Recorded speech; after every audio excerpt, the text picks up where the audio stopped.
luna mezza mare, mamma mia, mi maradare. Figli mia cutterare, mamma mia, pensaccia tu. Sitte ogni pesciaolo, che te viene sempre baccalare del mare. Se ci picchia fantasia, baccalata, picchia me. Oh mamma, la la la la la la la.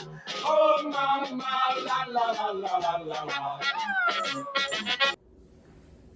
Okay, hello everybody.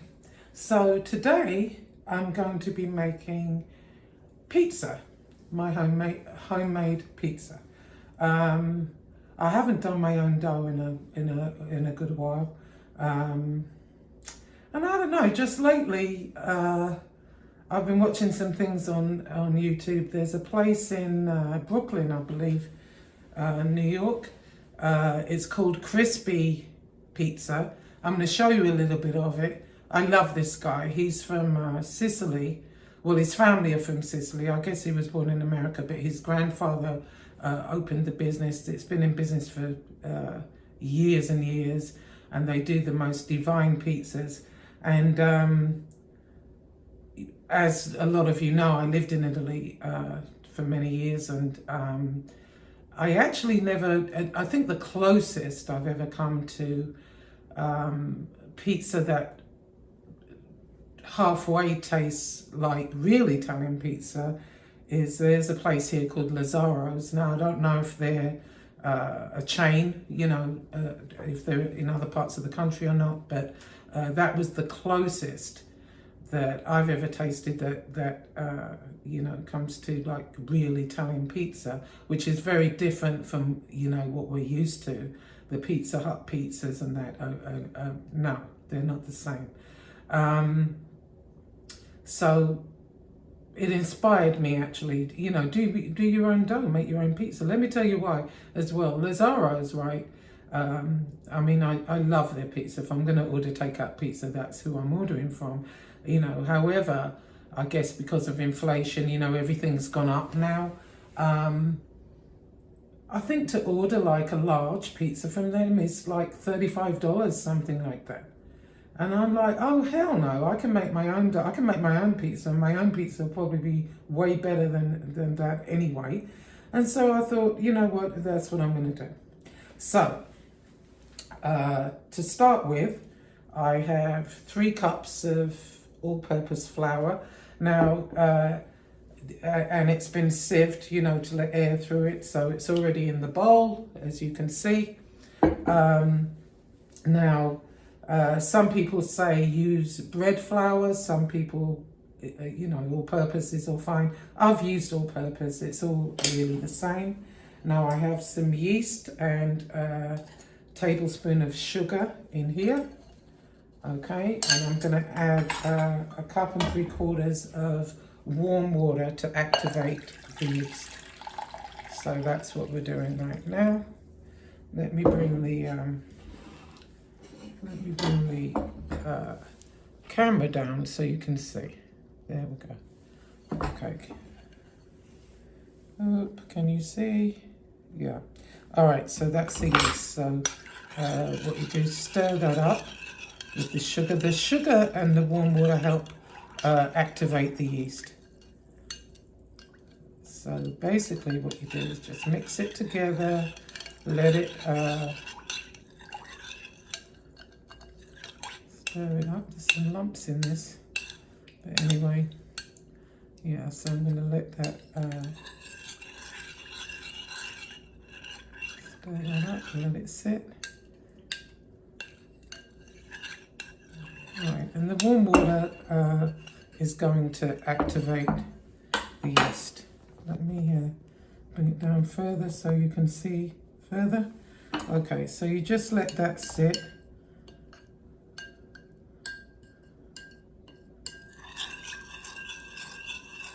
And let it activate. Yeah. Okay. Now the flour, as I said, has already been sieved. It's in here. So I'm just going to leave that for a moment. About 10 minutes, I'll let it sit for a bit. and let that ferment. Okay, so I've let the yeast blossom. As you see, it forms like a thick foam on the top. So that means the yeast is ready. So I'm going to pour it into a bowl. Let me move this bowl out of the way. Bring in this one. Let's see, I'm trying to get it so you can see clearly. Okay, so I'm going to pour the yeast into the bowl. There we go. And you add 1 cup of flour. Okay, and then mix it up. Mix it up really well.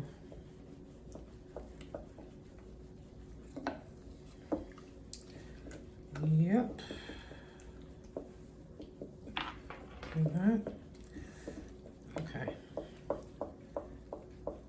So, let's see. Okay.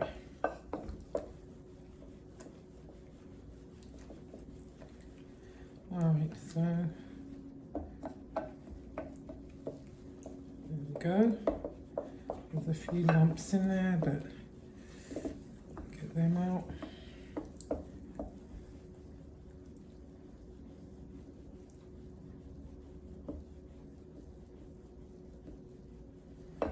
Okay, you have to mix this really well, get the lumps out. There we go. Okay. All right, now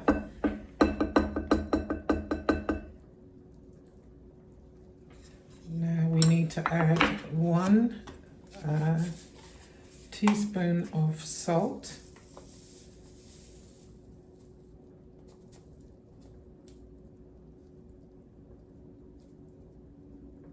There we go. And now 2 tablespoons of olive oil. Now, I never used to really worry about olive oil. You know, I would buy basically the Walmart brand. And then after watching, it's called Crispy, I believe it's called Crispy Pizza. I'm going to put it up later and show you a little bit of it. He was saying, you know, the best olive oil, you have to look at the color. And it has to be like green. See, like this? Can you see the color of this? This is one of the best, better, not necessarily the best, but the better olive oil. So we do 2 tablespoons of olive oil. Well, 2 1/5. There we go. Yeah. And so it's kind of hard to see when you're buying this because the bottle is green. So you think, you know, all right, this is a good one. This was a little bit more expensive, but ultimately I've had this a while and I went and bought another one. But yeah, so now we've got the salt and olive oil in here, and then you add the rest of the flour.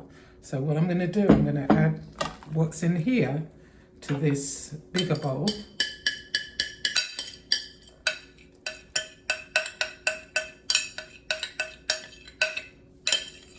There we go. And over there. And then mix it up.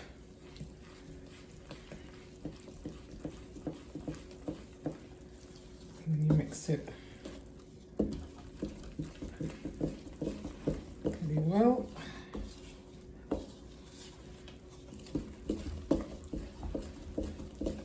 Well, this smells so good already. It's just weird. Yeah. Now you can also add to this, while it's like this, you can add some, you know, basil or whatever you want in here. I personally, I add the basil at the end. There we go. And then it comes into like a sticky. I do have a mixer, you know, that mixes dough, but I prefer to do it by hand. Right.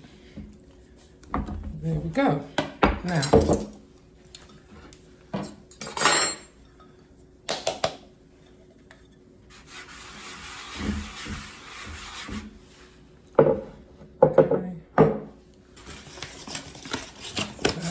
flour to this board. There we go. And then empty the dough out.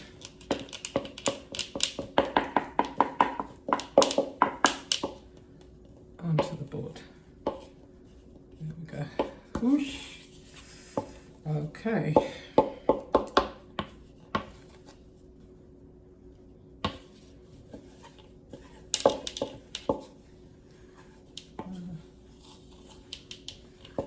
I'll get that another bit in a minute.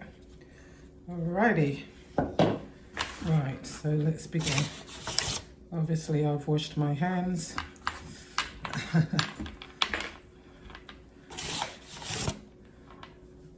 I'm adding flour on top of this because it's really sticky, as you can see.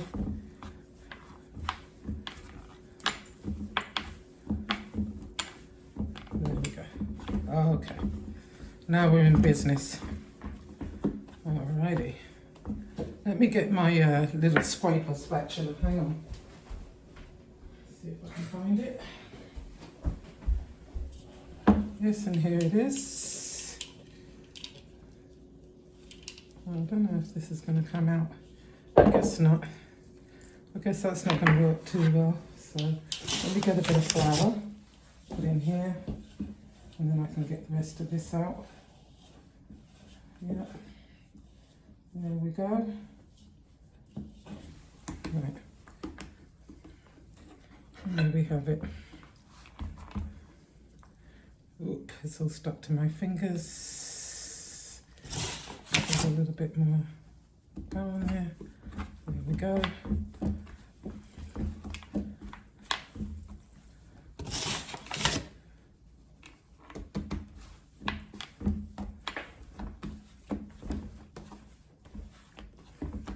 Give the dough some kneading. Put this over here.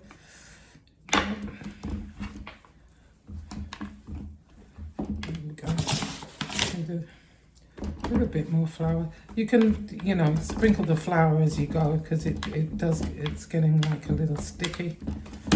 You know, if it feels too wet, you can just sprinkle some flour the way I'm doing. It'll make it more pliable. There we go. Whoosh. This, I'm telling you, this dough wants to stick to me. But anyway, give it a good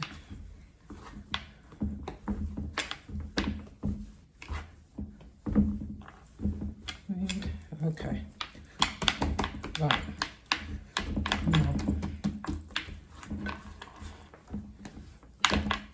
Now, what I like to do is, because it has to prove for a while now, so what I like to do is put olive oil in the bowl. Add that on there.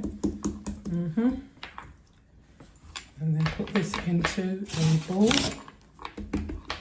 Go. Oh mother.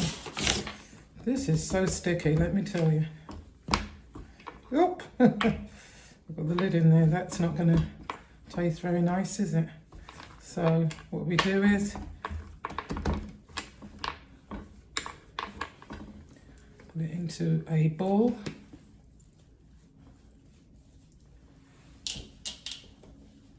And put it in the bowl. Now this needs to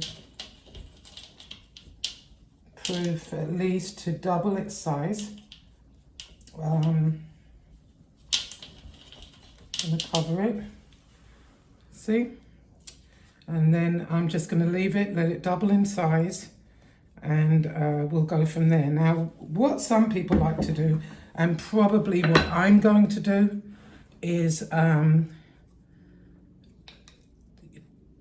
use it immediately.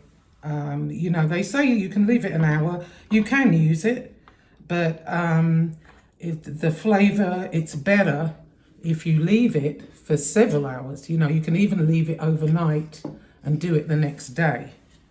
Yeah, they very rarely, in most Italian, in real Italian pizza, they don't use the dough immediately. They make the dough ahead of time, and I don't know if it makes it more pliable, but it makes it more tasty, they say. So probably what I'm going to do with this is leave it overnight and make the pizza tomorrow. And let's see what it tastes like. But that's the finished result. I'm going to cover it and let it rise and keep it overnight and make the pizza tomorrow. So I'll be back with you and show you what I do and how it turns out, and we'll have a little taste test. Now then, in between that, while this is proving, I'm going to be making chicken masala. There's a Sicilian masala, and each region has their own way of doing things as far as pizza, certain dishes. And you might wonder, oh, she's making all this Italian stuff. Yes, because I'm thinking this year, I think I'm going to go to Europe. I'm thinking I'm of returning to Sicily. As I told you all, I had, hold on a minute, let me, I'll try and bring you up so you can see me. Yeah, my hands are a hot mess, so I'm going to wash them in a second. Yeah, I'm thinking of returning back to Sicily. Now, when I lived in Italy, I didn't live in Sicily, I lived in Venice. But I did visit Sicily, Palermo. I love it there. It's known for its food, especially seafood. And they have this, oh God, I can't wait to taste it. It's called arancini. And they're like little balls filled with risotto, and then they're covered in like breadcrumbs and they're deep fried. And they're usually small. You get them here in America, but they're small. But in Sicily, they're like this big. They're huge. And people have them for lunch or breakfast or whatever, and they have all different fillings. They're absolutely divine. And Palermo, well, any part of Sicily really, that's one of the go-to things, which I'm definitely going to do. The only thing that's kind of putting me off Palermo a little bit is the flight. From here, it's like 13 hours, which is a hell of a long time. Oh my God. So I'm going to have to go for at least 2 weeks. I'm not going for a week. I'm not flying for 13 hours for a week. But what I'm thinking I might do is go to London first for a couple of days, show you around the city of London. That's my hometown, so I know it like the back of my hand. Show you some of the history, the food, London itself, the Houses of Parliament, Buckingham Palace, the usual. Take you along that. Do that for a couple of days. Stay actually in the city. And then fly to Palermo from London, because it's a lot closer. It's a couple of hours flight, I believe. I'll have to check on it. I don't think, it's not as far as coming from America straight to Palermo. So I've got to figure that out. I'm not sure yet, but yeah, that's the plan. I've been kind of the Caribbean and whatever, but Palermo has Sicily itself actually has some beautiful beaches. It's absolutely gorgeous. I like Palermo itself because it's the city, but they also have beaches, and then there's a resort there, Taormina, which is really pretty. I mean, the buildings, it's just gorgeous. It takes your breath away. However, I'm not a big fan of Taormina because there are a lot of tourists, summertime, kind of early spring, you've got a lot of tourists. And I'm not a fan of being around a million tourists. I'd rather go where there are very few. So Taormina, maybe on the cards, maybe not. I mean, if anybody knows in Sicily where there's a nice kind of beach and not so touristy, please put it in the comments so I can take a look. I'd rather somewhere quieter. In fact, one couple got an Airbnb. They really and rented a car, so they weren't too far from the beach, and they could drive around to the city. But they had a beautiful Airbnb with a pool, and it was really nice. So I might look at that. But anyway, yeah. So next video, in fact, I'm going to do it in a minute. I'm going to cover this, and I'm going to get on with chicken masala.